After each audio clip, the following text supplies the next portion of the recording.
Fashion illustrations can truly come to life with the right tools and techniques. In this video, you'll learn how to use markers to bring depth and vibrancy to your fashion illustrations. Follow along with me as we go through the rendering process so that your sketches look professional and accurately depict what your vision is. Plus, download a free fashion illustration image so that you can practice along with me. You'll find the link to that free download in the description below. All right, let's jump right in. Even though the fashion design book does not really cover fashion illustration and it focuses more on flat garment sketches, I still want to show you how to render a fashion illustration and a few variables that might change from this to a flat garment sketch. The biggest thing being the body, that we have the body in there, we have the face, the hair, some sort of accessories, maybe the shoes and the hands as well. And those are going to be the biggest things. The other thing is that there can be more movement in the body, and we might have a bit more rendering of wrinkles or the way the fabric drapes and hangs, especially with any sort of motion. So she's in a walking pose here, not a very active walking pose, but we will still give her some more three-dimensional look to her. All right, so this is the fabric I'm going to use, which is actually, I would say, not a very common dress material, but it has such a beautiful drape and it will really give it a nice structure as well. It has a nice sheen to it too. So I'll definitely be allowing some of the white of the page to come through, and that's going to be some of that sheen in there. So the shinier the fabric is, the more white we would have coming through and not coloring in to give it depth. And as well, I need to choose the skin tones. So just to make it simple, I'm going to go with something similar to my own skin tone. And then we are going to choose the grays as well. So in different grays, we have to know that whatever we do, we want to choose something slightly lighter than what this is, because we're going to be layering up to get that three-dimensional look. So we're choosing something lighter than what the fabric is, and then we can also add some sort of rendering on it for the texture or the look of the yarns that are in the fabric as well. So I'm going to actually go with something generally even lighter than this, even though that's one shade lighter, I would say. We're going to go with maybe something around here to start off with, and then we're going to really layer up maybe this one and possibly this one to give it a little bit more depth. So as we're using fashion illustration rendering, we can use multiple tones usually. We don't have to stick to the same one. Versus when we're doing flat sketches, usually we're using the same one or maybe just one tone up, meaning one tone deeper. But we don't want to get too far away from each other, otherwise it looks a little bit strange. As well, if this is your first time rendering, I actually recommend that you go through the other video about rendering flat sketches first and do that homework assignment before you do it with fashion illustration, because you can kind of build up that rendering to get a more three-dimensional look, and it's good to practice first with those sketches that are already pre-sketched for you. So again, I have my inspiration here and it is all black and white, so I'm going to stick to that kind of gray, black and white color tone in my fabric. Although it could change, you can change it to whatever inspiration you want for the colors. And another thing I've done is I have my drawn out sketch here in pencil, and I've made a photocopy with the marker paper. So I put the marker paper in my printer and I made a quick photocopy. That's just so that I can practice in case I start going and I don't like the coloration. I can always come back to this, make a fresh copy, and start again, which I recommend doing if you're a beginner. In case you don't have a photocopy machine, you can just make another tracing of this with your marker paper, or if you go ahead and use that original that you've drawn, that's okay, and you can always retrace it later if you're not pleased with it and do another round. So this one I can't erase because it has been copied with the printer. I did outline it slightly with a pencil because it was a little bit faint. So some of the areas I probably could erase a little bit, but not many. Right, so I'm gonna keep that color palette in there. When you choose grays, you need to be careful with the coloration of the gray. So we can see in grays, there are often green or yellow undertone grays. There are also blue undertone grays, and then there are also red undertone grays, which tends to be maybe more in this direction. There actually aren't that many on this color palette so far in the red zone, but I would say maybe those two are more in the red zone.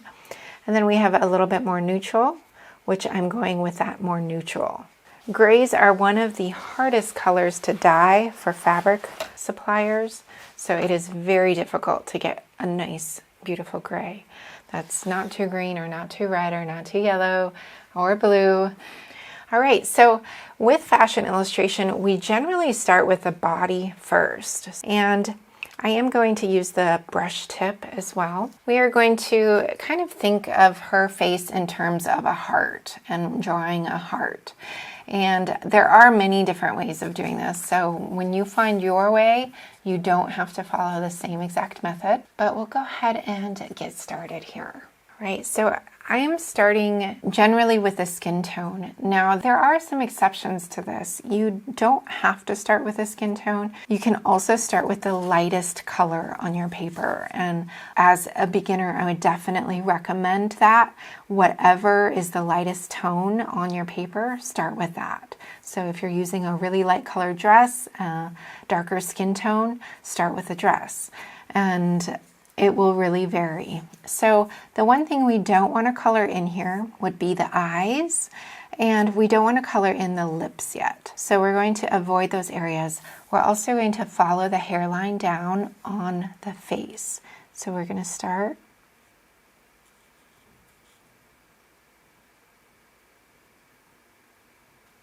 We don't want to press too hard once again. If we're pressing too hard, it will create bleeding, and we don't want to bleed the paper.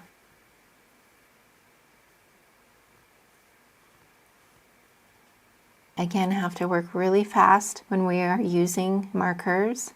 I'm going to go ahead and color through her necklace because her necklace is going to be dark. I'm going to go down to her hand.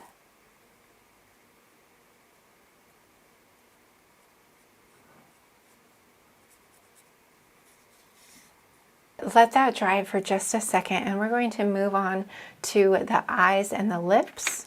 So you can choose any sort of colors that you would want for the eyes and the lips. And go for a really pale pink color for the lips. And we'll go with a blue color for the eyes because that's my eye color. All right, we're going to go ahead and start with the hair color as well. So look at your different color options for your hair and try to find something that's in line with the hair color. All right, for the hair color, depending on the coloration that you choose, of course, this is going to vary for every single person. But you often want to start again with the lightest color, and the darker color will come from the part area. The lighter color will come from the top of the curls or the top areas wherever the light could be reflecting off of. So once again, we're always considering where that light source is coming from. Whether it's head on, the shadows would be on the sides. If it's coming up from the upper right or up from the upper left, the shadows are always coming at the opposite side. So depending on where your light source is, make a choice and go with it. I'm going to go ahead and have her light source in the upper right. That's where I tend to like it the most. And she is going to have a lighter color here to start. And I'm going to give her a slight whiteness in there.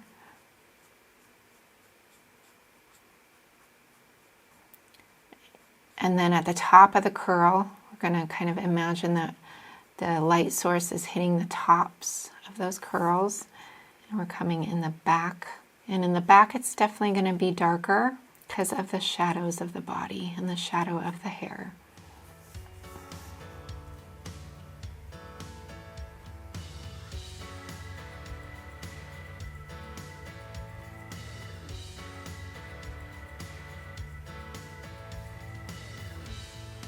Starting again at the part and working my way over. The light source is going to be coming this way, so we definitely want to hit some white areas on there. Don't be afraid to allow the white to show through. It really takes a little bit of practice, but it definitely helps in that rendering process. Whether it's on the clothes or on the body, and even here on the body, I could have really left some of that white showing through. Would have lightened it up a little bit. Okay, so she looks pretty bland right now. Pretty close to how my skin and hair look together. Okay, the next thing we want to do is start layering up a little bit more depth in the hair and into the body. So we'll use the same body color as I used previously.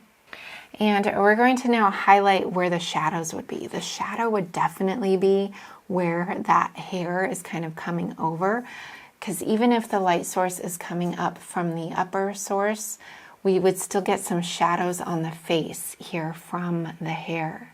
So we're going to shadow the face where we would get those general shadows. And we definitely want to have a slight jawbone to her, and we'll have a slight chin as well. Then we have, usually the eyelids are a little bit darker, and I like to render a slight bit of the nose, and we render the other eyebrow.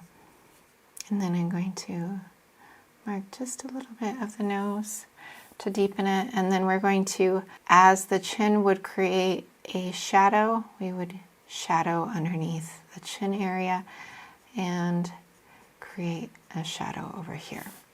I have definitely a little shadow here, bust area, and I'll have just a little shadow here to give it a tiny bit of depth. I'm going to go ahead and use the same color for the hair and darken up that hair with a second coat. So I'm really darkening it up in the areas where the shadows would be, not in the white areas so much.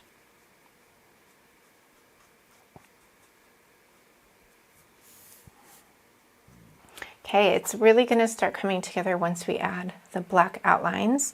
So we have to kind of overlook all of those things until we get a little bit further along. And let's go ahead and start doing the grays. So we're going to start with a lighter gray or whatever color you're doing your dress in. And for this, again, we have to work really fast because the markers dry quickly. And as soon as those markers dry, we can see different outline layers. So I am going to go ahead and remember to keep some white area showing because I have a very shiny fabric. And we're going to go ahead and get started. I am going to play with the lines of the fabric as I render it more because this fabric does have some textured lines to it.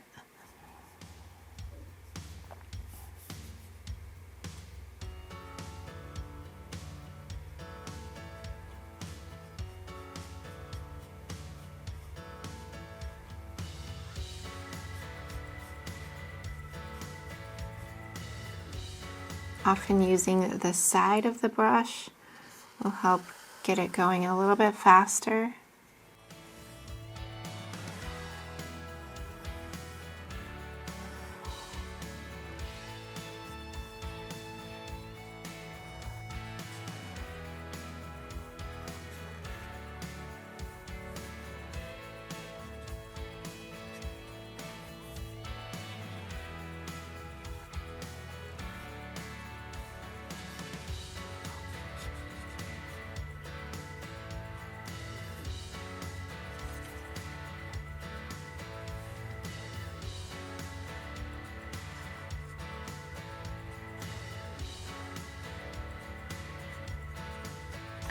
Okay, even if those edges aren't perfect, don't worry about it because we're going to go through it with a black marker at the end. So we're going to leave the white a little bit on the side here, and I should have really left it in there, and it's so easy to do.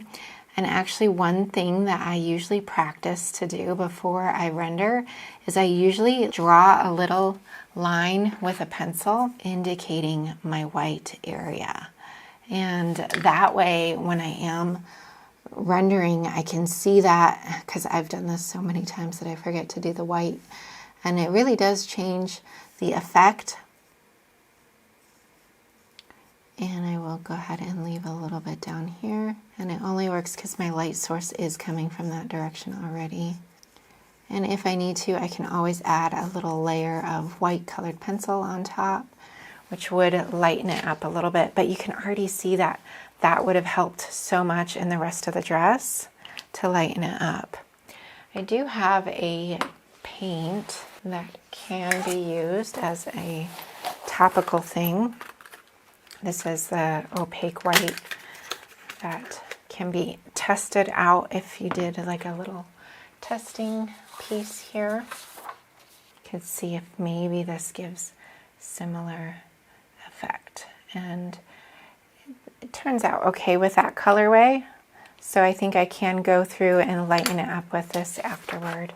But usually using the paper is the best and easiest way. And we erase those pencil marks. Okay. Now I want to demonstrate layering techniques with the same tones of color.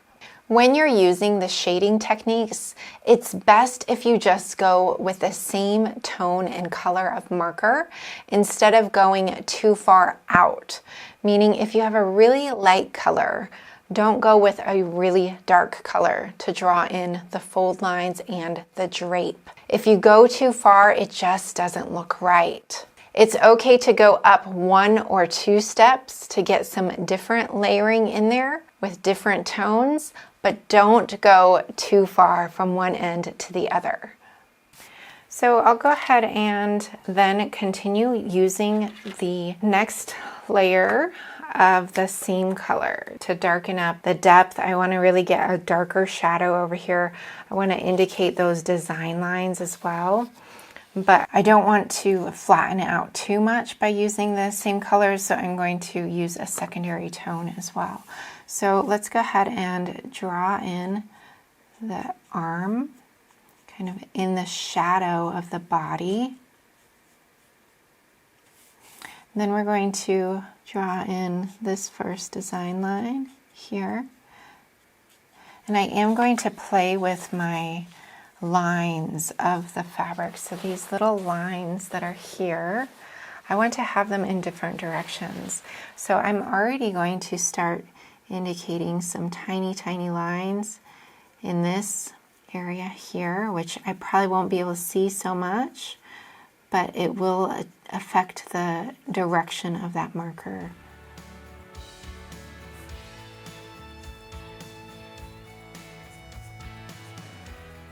Okay, and I want to indicate the depth of that fullness, shadowing onto the back here.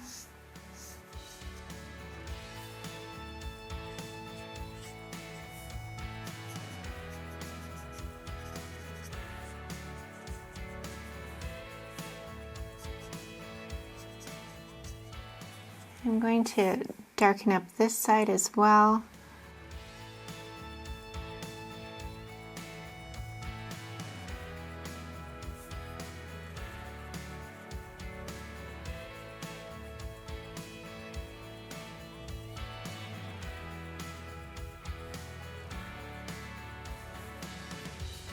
And then we want to draw in at the back of the train here. Really indicate that that is the back here.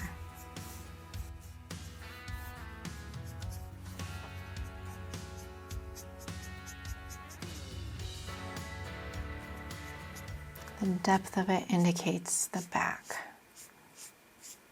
So we're getting closer. I think I want to continually layer up that dark though, and I'm going to try using another color to give a little bit more depth. Let's add a little bit of shadow to this sleeve at the underarm area here. So again, at the elbow a tiny bit. That was this area here.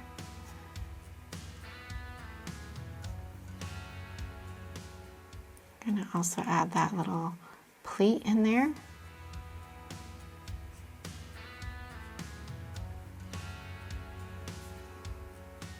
Okay, we'll add in the next darker color. It's going to go on top now. And this one is definitely, when you're mixing in a secondary tone, can definitely get harder because this one is definitely a much darker color. So we're going to use it sparingly to start off with, and we'll see how it looks.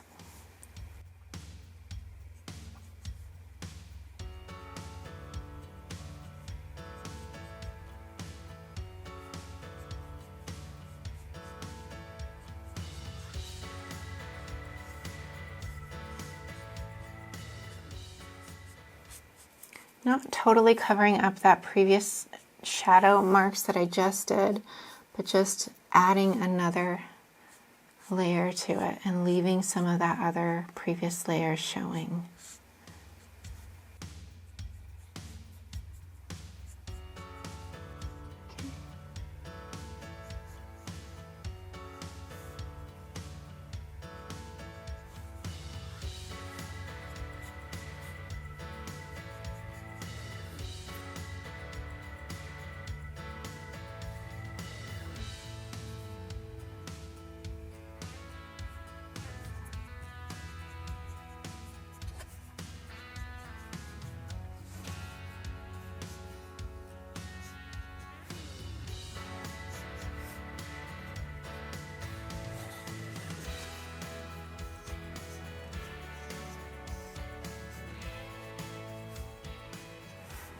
Again, indicating that this is really the back of her, would deepen it up.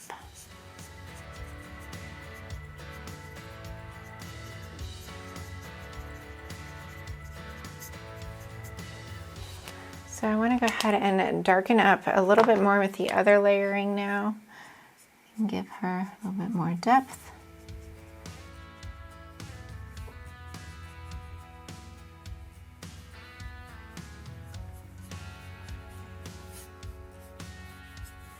And this is really when you're adding more to the fashion illustration. So you wouldn't really have to render this much if it was for a flat sketch.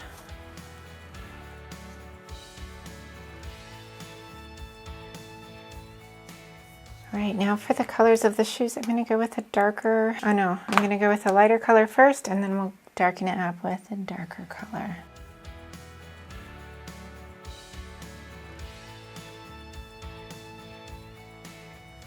Let's add a little bit of white in there to pull through. We'll kind of mimic that same sleeve here. I'm gonna come up it on here.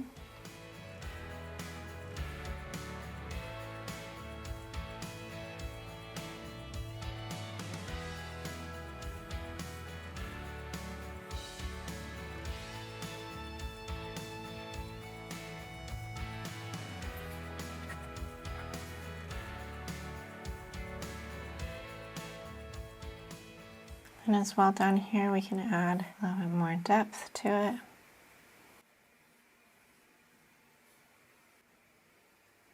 Okay, so that is pretty bright. Go ahead and deepen up around it once it dries a little bit.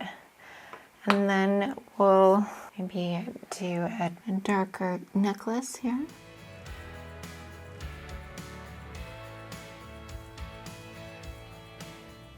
And for that, I might do a little bit of dots as well. Okay, I'm going to add a slight dark line next to that white line to really indicate that it's the shine. So having the two juxtapose of dark to light really indicates more that there is a sheen to it and that it's not just the light source. The next step is to use the micro pen, the little fine-tipped black marker, and we're going to outline as much as you'd like. You don't have to outline. If you want to use a pencil for outlining, that's also fine, or sometimes it's just not even needed. It really just depends. I think there are definitely some areas that are better to outline. And actually for the hair, I usually do a brown micro pen. So I'm gonna go ahead and outline the dress. And like I said, this is totally optional. You don't have to outline. And you can play around with outlines. It could be colored pencils, it could be different colors of colored pencils. It doesn't have to be black. This is a great way to really smooth out those edges though, because the marker does tend to bleed. And it's okay if you get some parts that are thicker black lines than other parts.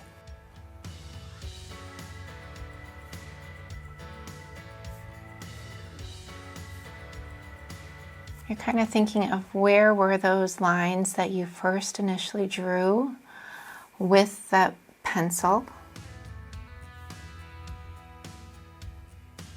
And you're going over those lines. So really you shouldn't have to erase any lines. If you have used any paint, make sure that you're not using your arm or hand over the paint until it fully dries. And again, when you're using markers, we always want to have a soft hand to it. We don't want to be pressing really hard.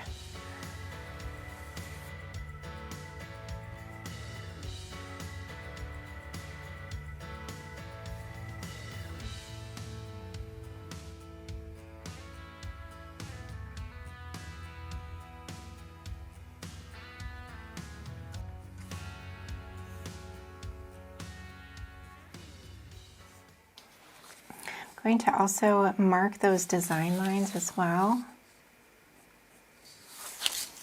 which probably won't show up so much because I've used so much dark rendering colors.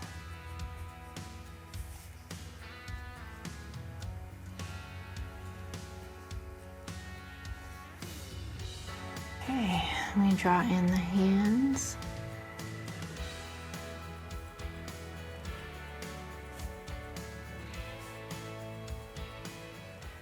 And now for the face, which actually for the face I often am using the 0.2 marker, a little bit more fine.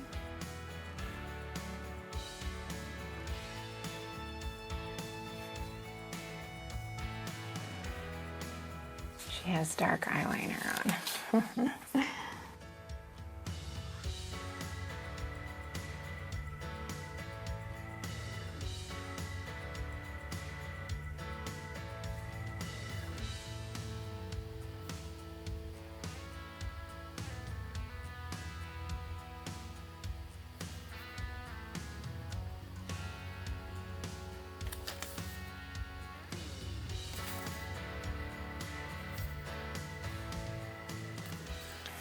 Okay, and we'll keep drawing in the hair.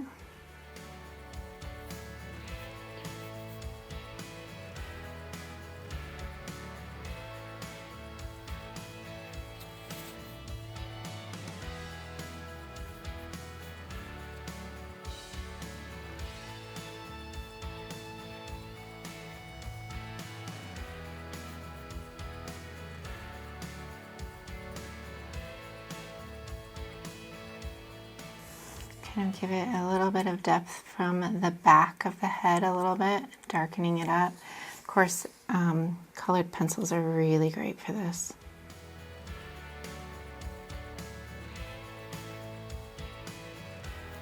So we'll go ahead and use another color to just darken up that hair a little bit in certain areas.